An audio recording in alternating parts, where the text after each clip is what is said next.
For the most part here, I think the biggest barrier is just it's a male-dominated sport, and it always has been. And I think that's the biggest barrier for women. You know, they kind of see it, well, men, it's their sport. We don't feel comfortable getting into it. But the more women that are getting involved and other women are seeing this involvement, and the barrier's breaking down. We're breaking that barrier. Hello and welcome to the Ireland on the Fly podcast about the people and places of fly fishing in Ireland. Stay tuned, as later in the show we'll be giving you details as to how you can win fly tying materials from Fulling Mill. But first, this Saturday, September 9th, is International Women's Fly Fishing Day, a worldwide initiative to encourage more women to take up fly fishing and for fly anglers around the world to show support for women fly anglers as well. Wherever you are in the world, women are asked to post photos on social media at 11 a.m. showing themselves enjoying fly fishing, and already in its fourth year it's hoped it's a day that will grow and grow.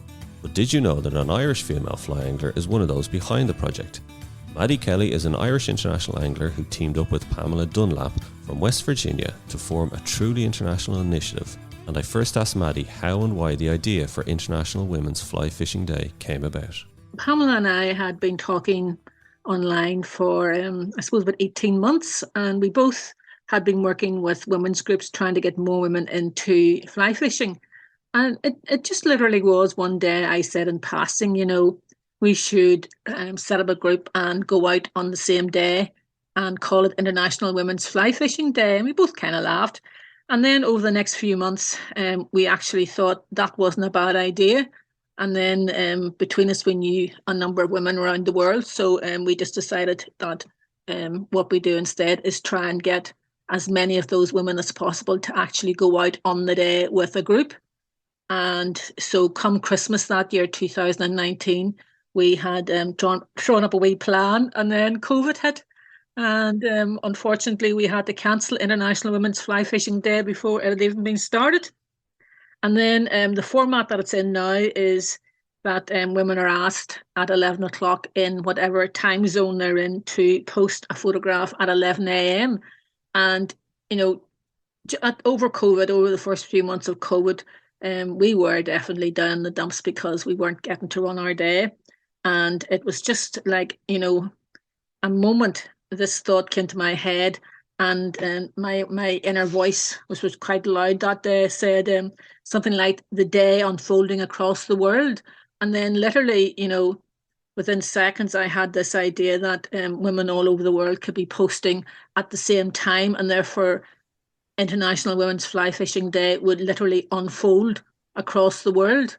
And, you know, going from a new woman in New Zealand, a new woman in the west coast of the States, and I worked it out that, you know, 11 o'clock in New Zealand through to 11 o'clock in the west coast of the United States would take about 18 or 20 hours.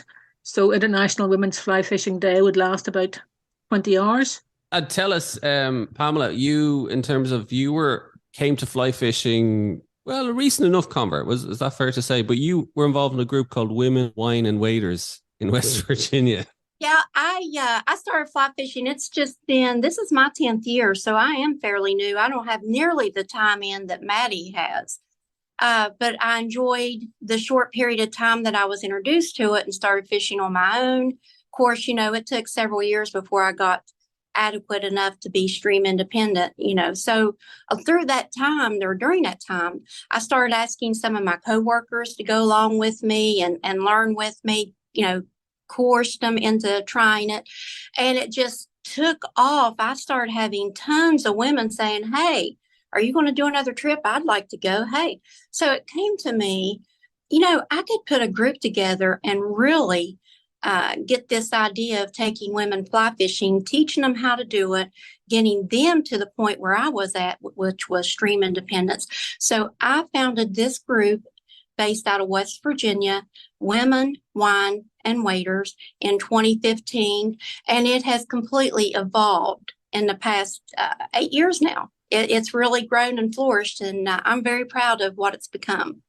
And tell me this, do you think, is it because it was for women, run by women, that then women who wanted to get involved, they found it less intimidating or more open, more accepting, that was an easier way for them to get into it?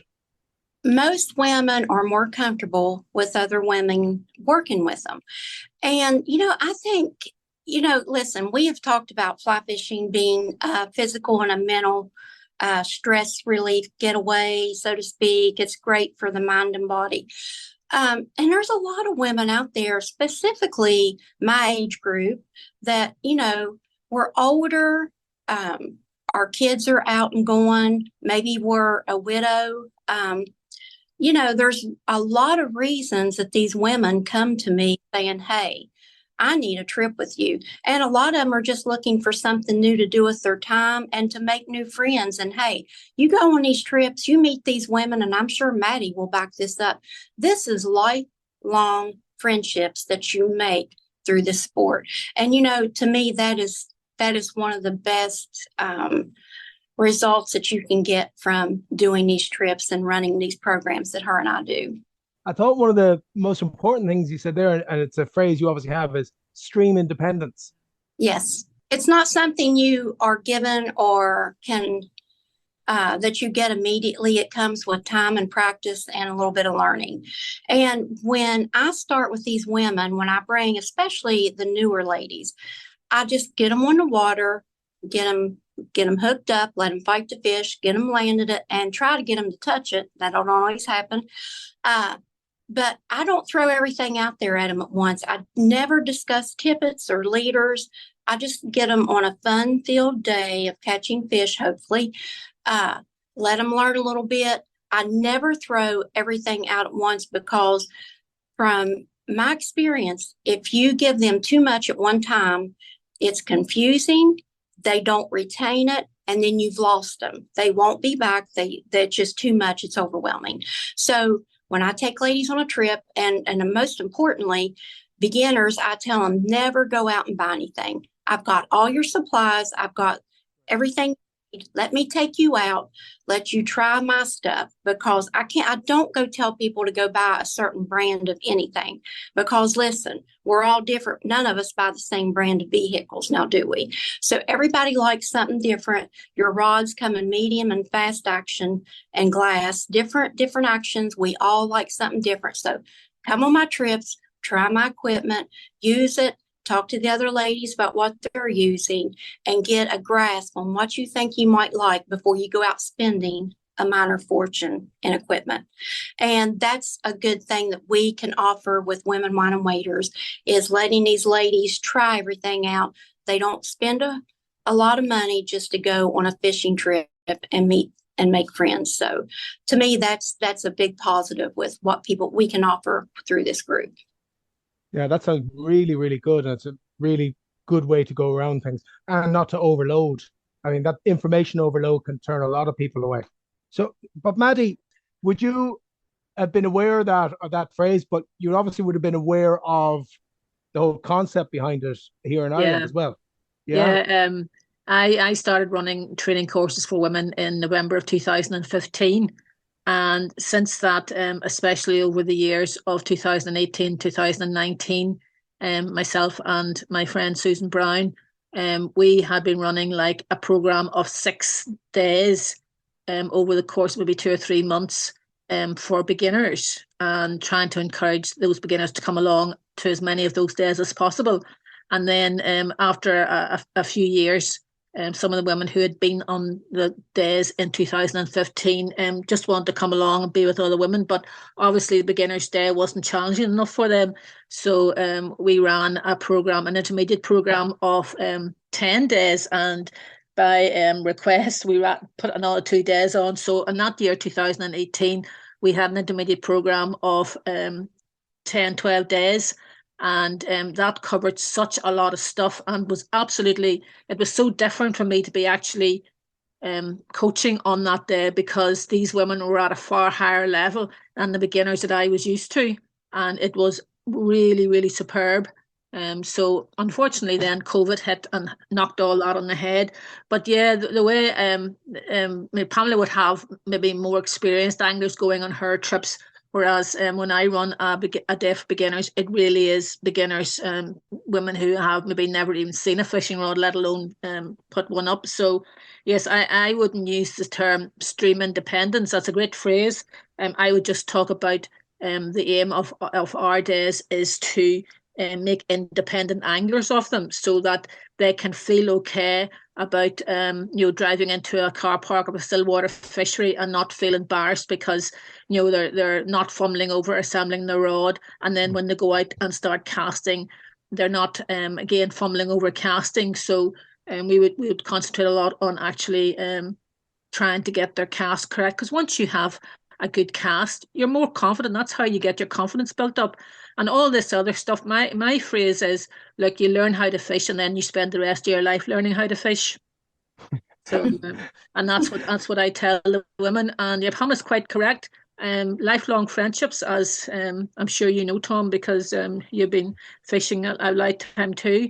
But yeah, I've certainly met women, and I've been fishing now for 35 years, and a lot of men as well. I have lifelong friends amongst that group, and it's only because of fishing. What do you think is the biggest barrier to entry for women to get into fly fishing? Wow, do you know, I have been on a conference once, a whole day conference, and it was, what are the barriers to women in sport?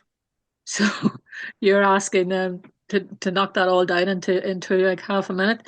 Yeah, and the biggest thing is, there's no doubt about it, angling is seen as a male dominated sport, and women are basically afraid to sort of put themselves out there, because it's still strange to see women fishing, and it's almost like women have to be better than they needed to be. So a woman needs to be pretty good for a man to say, oh, she's a good angler, whereas a man can go out and maybe that's unfair to say, but it's where women feel. And it was explained to me once that, if a man and a woman were going for the same job and there was 10 points on the job description, and the man looked through it and 9 of the points he couldn't do, but he could do one of them, he would say, oh, I can do that job.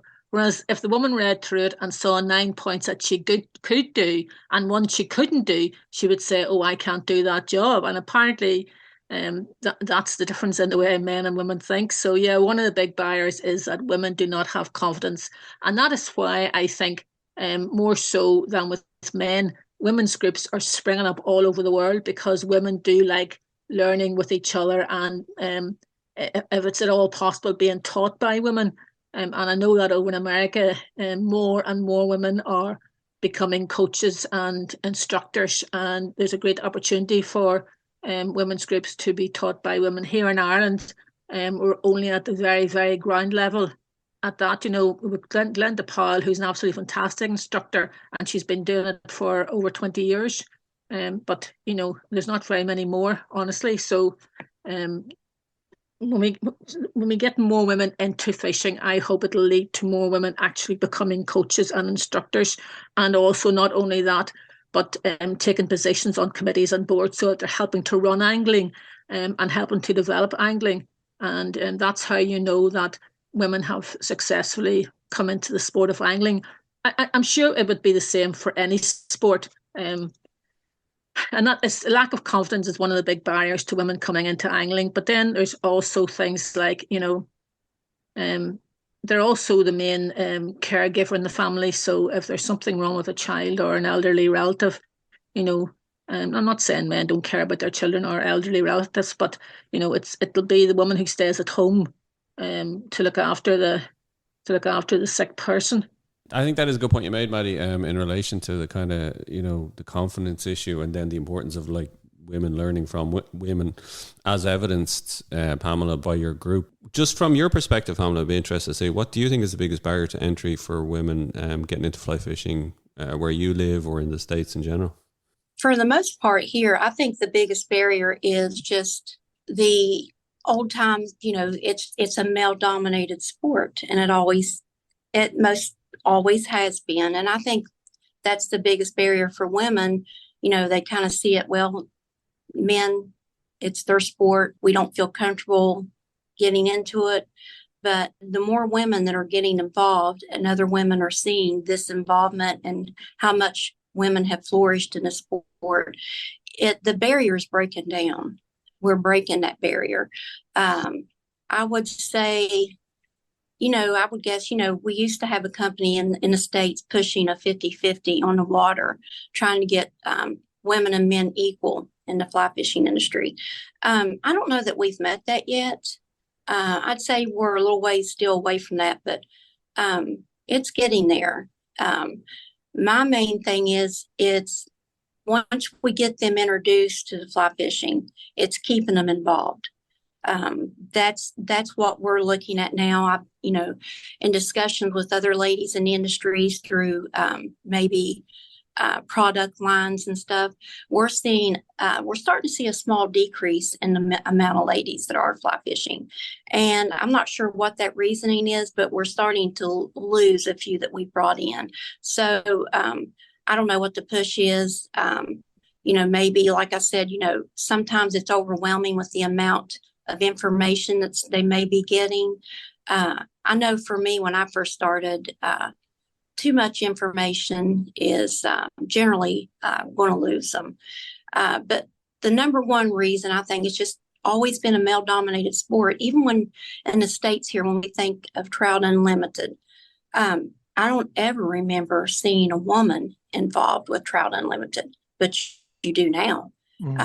I have seen since in 2015, when I founded this group, there wasn't really a whole lot of ladies groups around there.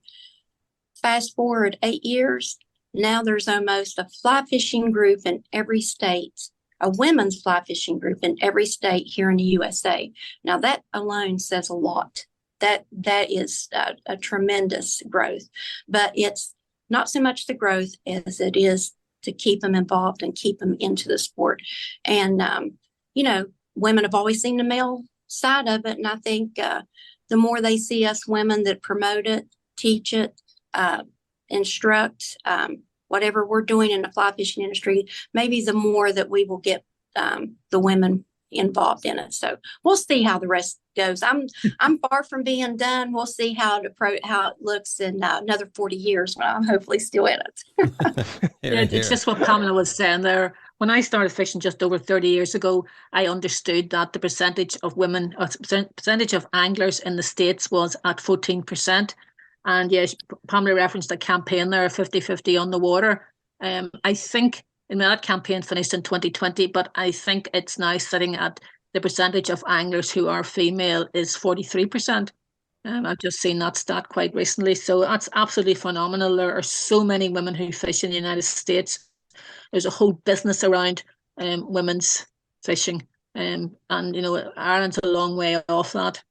But as Pamela says, there's a women's only group in every state in America. There's Minnesota, for instance. I was talking to a woman from there, and she mentioned 1,100 women anglers.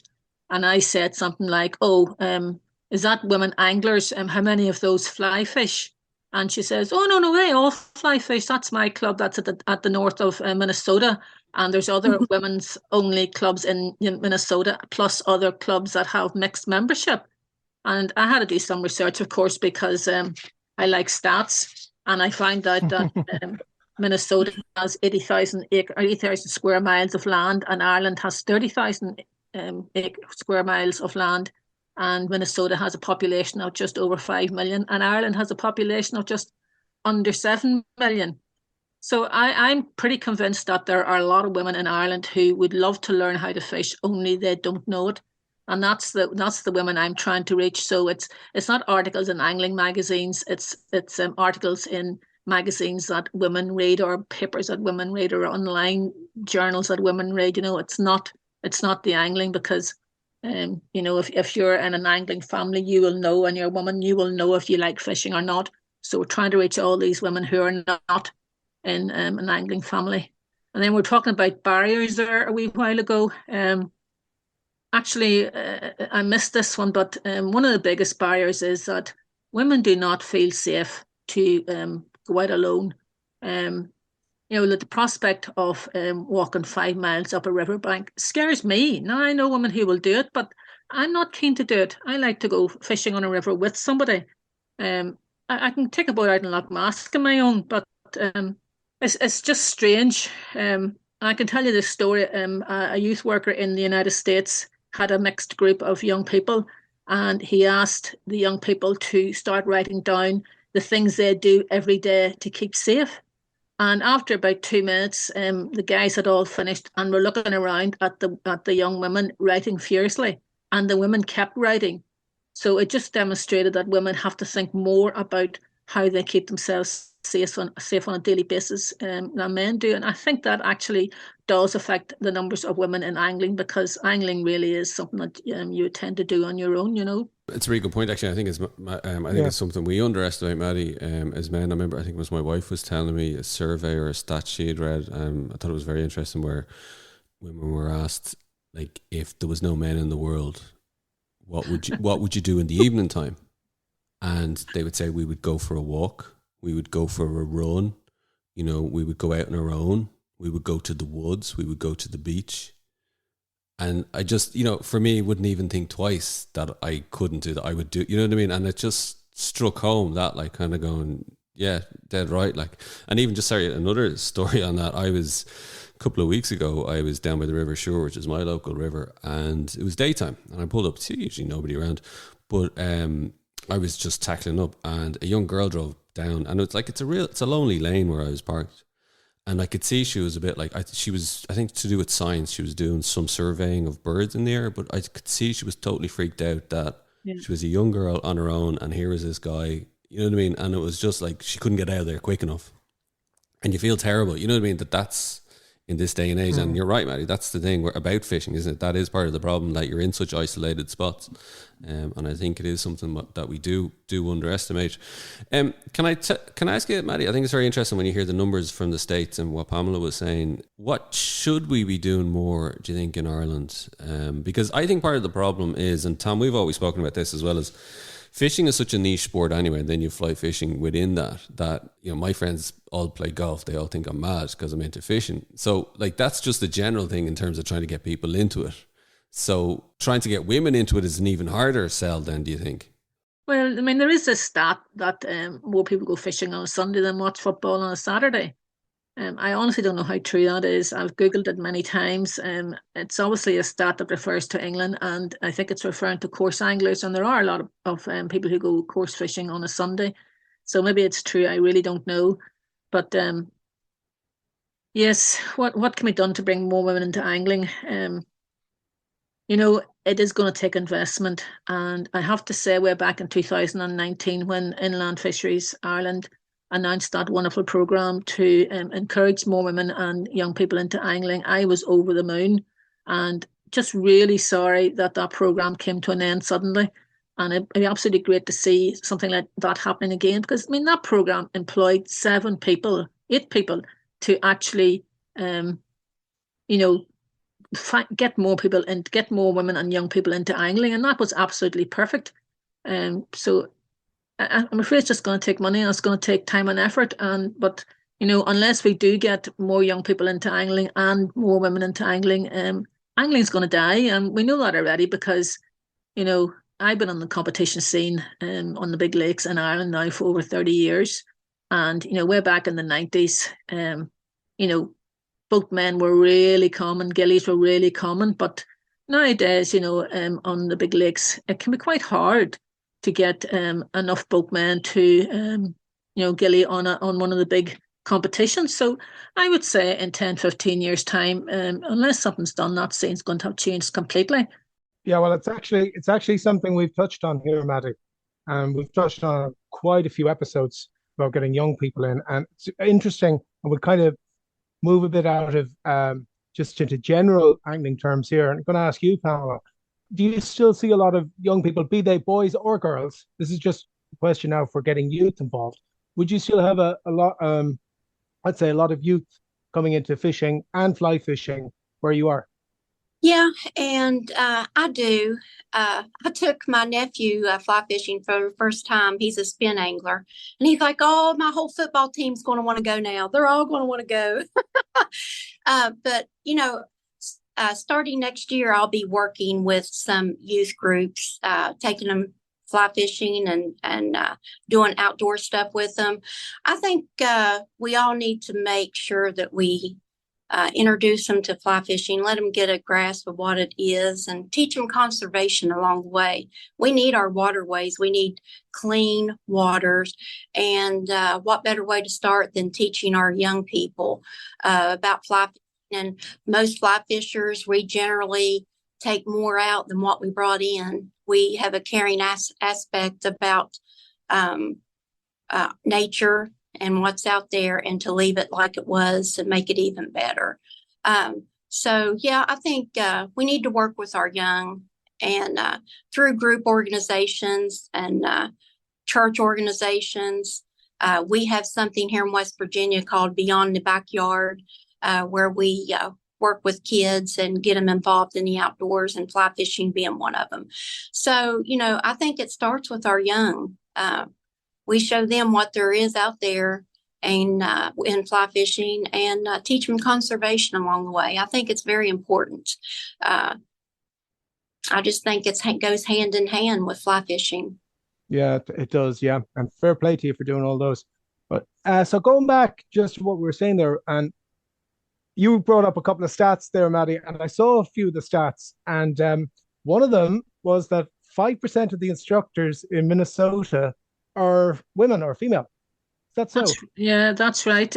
It's. I think there's a lot of work. Pamela can help us on this, but there is work going on in the United States to try and get women to the stage where they can coach other women and instruct. And they're trying to develop women within angling. So it's more than just getting women into angling. There has to be a long-term picture, a long-term plan to actually have women involved in angling, not just going out and fishing themselves, So yeah, and I love the clubs that actually encourage their young people to take a role on the committee, because I know of one angling club where one of the young girls just said to the committee, I think she said at an AGM, why don't I see more women fishing? We've got to organise a day for women to go fishing. This young girl was only 13 years old, so I really, really, really want to see, as well as women being encouraged, young people to, come forward with their ideas, and, for committees generally to listen to them, sometimes that doesn't happen. Yeah, no, and that's very true, and it's great to see something like that. And actually, speaking of young girls, because we had, Rebecca and Alva Yes. from the youth flight team, we had them on. It was late last year actually, and it's just a point that I'm going to bring up, because I remember we were saying to them about male-dominated sport, but and this is what I see the hope for change, because I remember saying at that time, well, and Maddy, but Pamela, we have Irish football here, Gaelic football, which is very much male dominated and really popular here, and it was just purely played by men.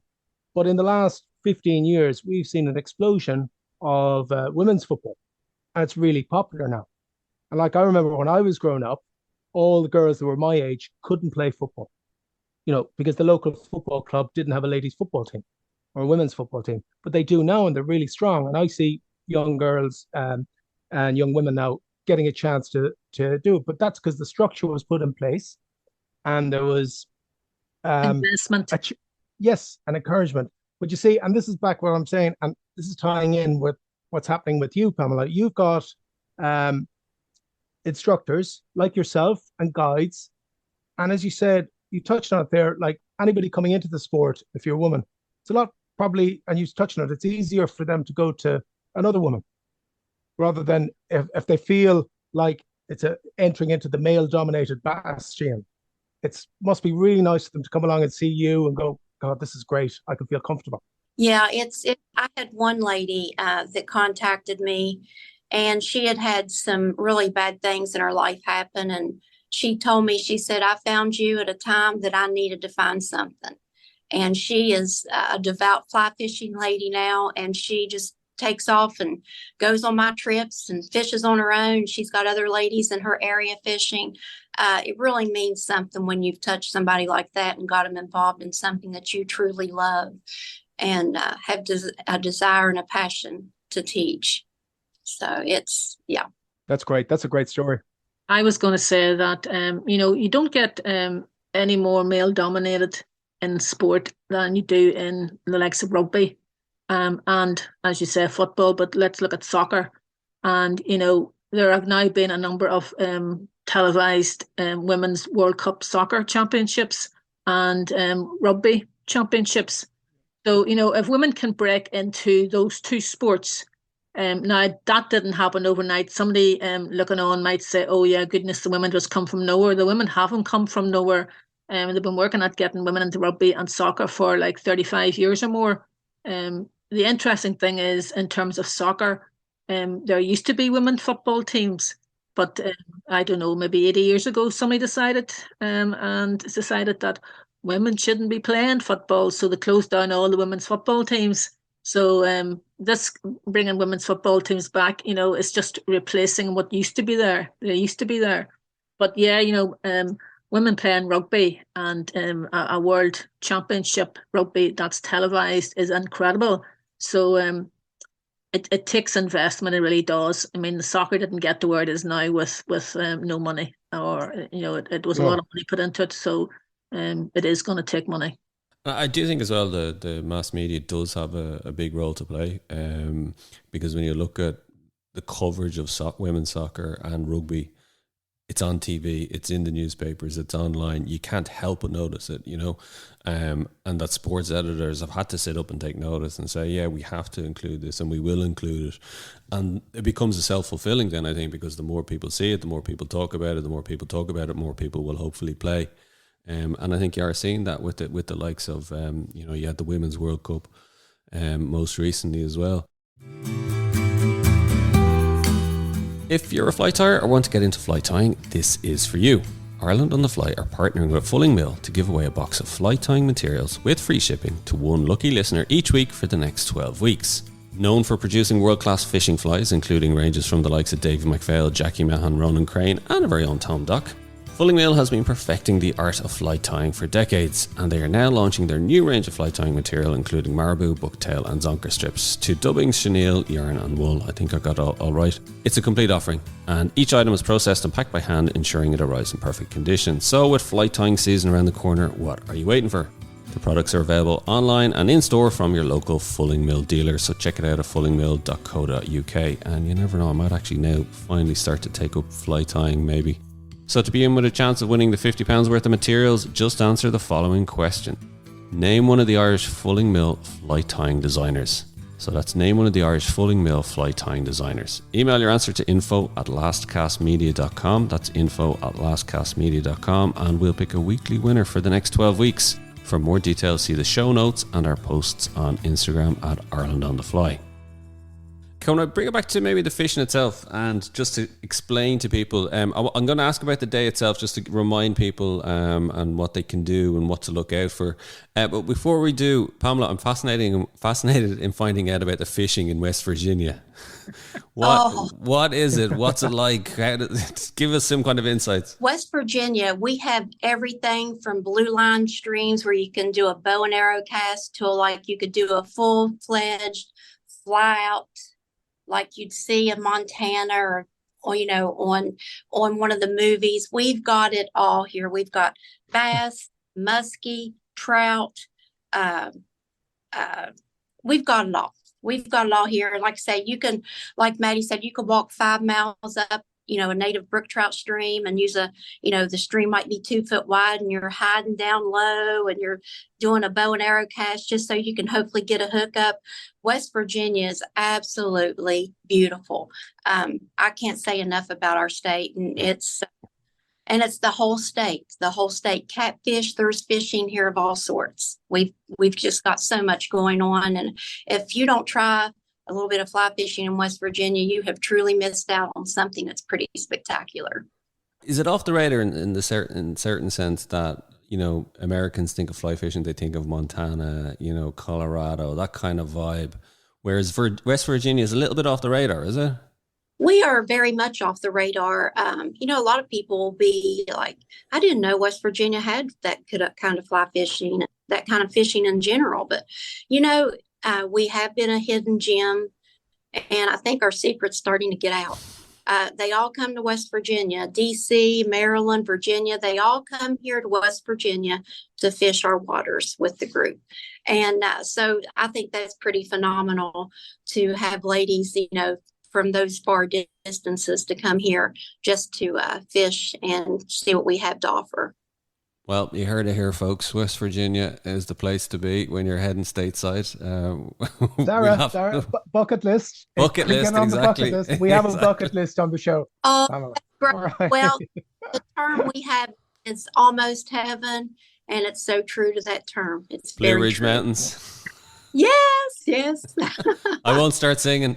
Oh, please do, Tara. Come on. No. We don't want to lose the listeners. We'll before we get to our final question, which is the most memorable fish on the fly. Maddy, just remind us again, International Women's Fly Fishing Day, Saturday the 9th, 11 a.m. Just take us through what people can do or look out for. We're asking women, no matter where they are, whatever time zone they're in, that at 11 o'clock they post a photograph of themselves enjoying fly fishing. And it could be that they're actually out fly fishing at that time, or maybe they can't actually go fly fishing that day, and they can post an old photograph, and it's just to show themselves enjoying fly fishing. And they could maybe be doing something fly fishing related, like maybe tying a fly, or I don't know, watching a fly fishing video or something. But it's just to get across how they enjoy their fly fishing. And although I say, post at 11 o'clock, and that gives the whole idea of it unfolding across the world, in actual fact, it's starting to last a whole weekend now. So people, women can post their photograph at any time during the September the 9th. And bearing in mind that, September the 9th doesn't really end until, I think New Zealand's nearly starting its third day by the time America would be ending their day.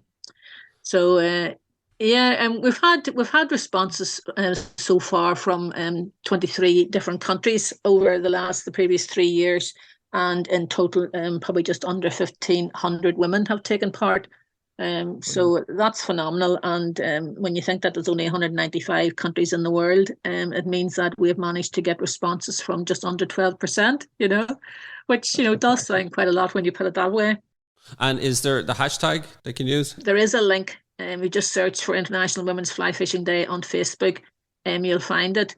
And then hashtag just IWFFD. And is it Facebook or Insta? Both. You could be teaching, fly casting, anything fly fishing oriented. And that also includes any kind of angling artistry. If you're a painter or a jewelry maker. And, of course, we got to include conservation. You could be on a stream cleanup on that day, or have done one and want to post photos or videos of what you've been doing to protect your waters and take care of them. What about male anglers? Can we do anything in terms of posting around the hashtag as well, just to show our support? Or I would ask any male angler who knows any women who fly fish in particular, to encourage them to take part on the day.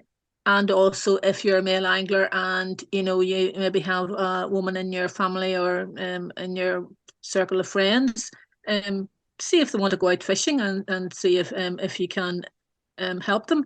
I mean, there's a lot of women, surprisingly quite a number of women, who on their first date they're taking fishing now. And I know women who apparently there's women on this show that were taken on their first date fishing. That's exactly how Pamela got involved. She was taking fishing, and I think she was a bit shocked when she realised that she was going fishing. I actually asked him if he had a pair of pink waders. I didn't like the collar he gave me. And Pamela, can I ask you one thing? Would you wear pink waders now, though? No, I wouldn't. I like waders that I have. I would not wear pink. What is with that whole bringing first dates on fly fishing?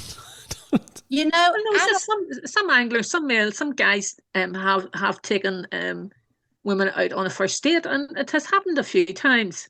Now, sometimes the relationship doesn't last, but sometimes the women go on fishing, and sometimes, of course, the women hate it. Yeah, I'm kind of reminded of that Simpsons episode, where Homer buys Marge the bowling ball with the name Homer on it, like with HS on it. Yes. And then she becomes a bowling champion, I think. Sorry, Pamela, but so you went fishing on a date, on your first date? Yes. All right. Did you My enjoy it? Yeah, I did. Until, he valet casted for me because I Right. had everything tangled up. And honestly, I'd say he got tired of untying everything. So finally, he started valet casting. He put the rod in my hand and helped me get hooked up. I still have that original picture of my very first trout on the fly, and everything was doing well. And I really got feeling good about, I got a little confidence built up with that first fish, and I'm moving down river a little bit, and then splash, there I go in the water. And we're talking November, it's cold.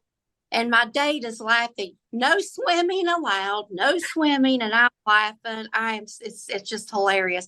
But that first trip was I was never an outside girl at all. My family were all hunters and fishermen, Right. but I was never a lady of the outdoors until that trip. And that was very late in life for me. And I just feel like I've missed out on a lot with not giving myself that opportunity to have done that sooner. And I would encourage any ladies that no matter what age you are, whether you're a teenager or a lady in their 50s or 60s, go fishing. It does so much for you. It gives you so many friends. My life has just opened up and has been such a wonderful life with my new friendships and this new sport and everything that I'm doing and all the things that I will continue to do and the people I'll meet. There's nothing better. It has added so much to my life. So I encourage all women, just get out there and give it a try. Very well Brilliant. said. Very well said. But listen, we're not letting you go, either of you, because we always ask our guests a question. So, okay, so Maddy, I'm going to ask you first, and then we'll move on to Pamela. And the question is, of course, Maddy, what is your most memorable fish on the fly? Well, I'm going to say that it's actually a fish that I didn't manage to get in the net. It was actually in your back garden, Tom, Loch Corrib. Uh-huh. I think I was down in that wee bay quite close to Rabbit Island. I know there's two Rabbit Islands, so it's the one that's just down below Greenfields. Right.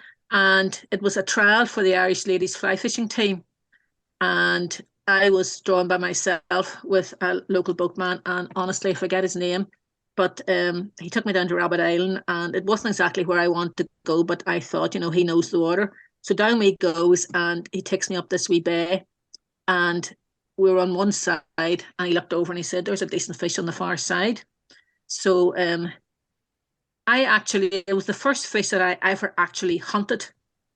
So we rowed round and I helped with the rowing, and we got behind it, and I was casting out, and this magnificent fish of about 4.5 pounds grabbed my tail fly. And we were we were over at that stage about what I would call deep shallows. You have the rocks coming up, breaking the surface, and then in between the rocks there's deep water. Black water. So of course the fish decided he would dive into the deep water, and in doing so, the top dropper caught in a rock, and the fish got off. So I obviously disappointed because it was a competition for a national team, but I was just so happy that I had seen that fish rise, and I'd maneuvered the boat over and managed to get the fly over the fish and got the fish to take me. So anyway, it was quite a long bay. We were drifting on, and lo and behold, about 150 yards up, there was another little fish showing itself. And so I went after it, and this one took my top dropper. And when it came up, it was slightly smaller, probably about 4 pounds. Only we're still in this deep shallows, and there's rocks everywhere. And this time my tail fly got caught in a rock. So off comes the fish off the top dropper. So I still remember those two fish. It didn't matter. I didn't actually get them in the net. Obviously I would have liked it, because when all the girls came in, there wasn't very many fish between them. But I still remember those two fish, and really, really glad that I actually did hook them. Yeah. Well, the question is the most memorable, and they're the ones you remember the most. Yeah, definitely. Yeah, but no, sometimes just hooking the fish is, it's better than actually landing them. Yep. They get bigger all the time. Yeah, they do, of course. So Right. So, Pamela, and your most memorable fish on the fly. Well, let me give you a little bit of backstory. So it was probably about my second trip that I was holding to take ladies on a fly fishing trip. And it was at a location in West Virginia called Harmon's Luxury Log Cabins. And it's on the south branch of the Potomac River. And so, I have all these cabins and I have all these girls that have pre-booked and come in. This one particular trip, I had a bunch of ladies from other places just show up. So it was like, whoa, it was like 20 some ladies. And, I remember giving out every piece of equipment that I had. I even was wet waiting because I gave my waders to one of the girls. I had absolutely almost nothing left. But it was during that trip that was probably would have to be my most memorable fish that was caught. And it wasn't actually my fish. I had a couple ladies with me on that was hearing impaired.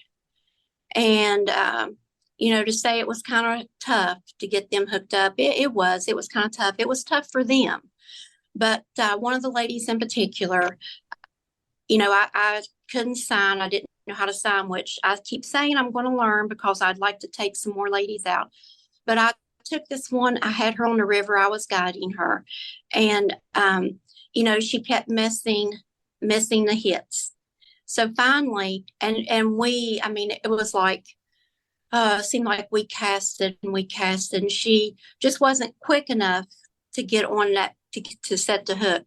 So finally, I put my arm on her arms and got her hook set and helped her fight that and land it.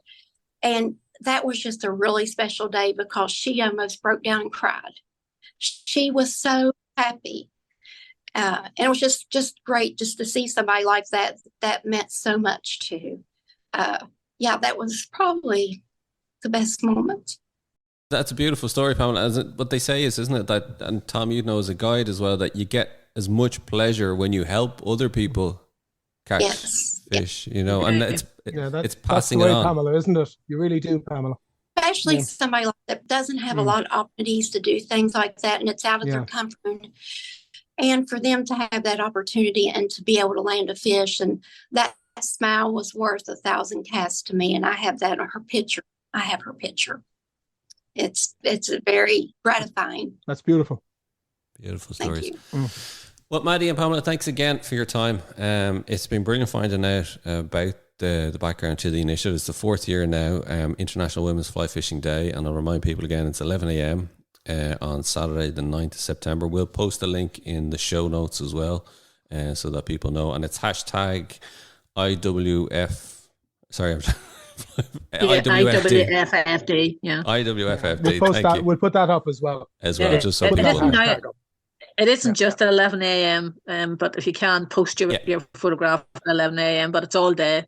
Yeah, and I think it'll be fascinating with just people following it. You know what I mean, on social, just to keep an eye on what comes in. Something. There are absolutely stunning photographs that are posted from all over the world. Incredible photographs. It just makes you want to go and visit countries like New Zealand, Iceland, and Australia. Unbelievable. Canada, West Virginia. Well, unbelievable photographs.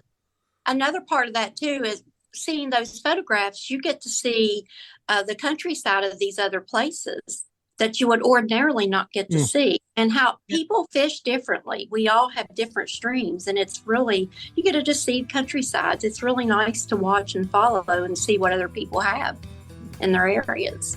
Pamela, Maddy, thanks again for joining us, and very best of luck with it. And we'll be watching with keen eyes on the day. So thanks again. Thank you for having us. Our thanks to Maddy Kelly and Pamela Dunlap for joining us on the show. Don't forget to rate, review, and follow the Ireland on the Fly podcast on Apple, Spotify, or wherever you get your podcasts from. Plus, you can keep up to date on IrelandOnTheFly.com as well as on Instagram. And myself and Tom will be back with another episode about the people and places of fly fishing in Ireland.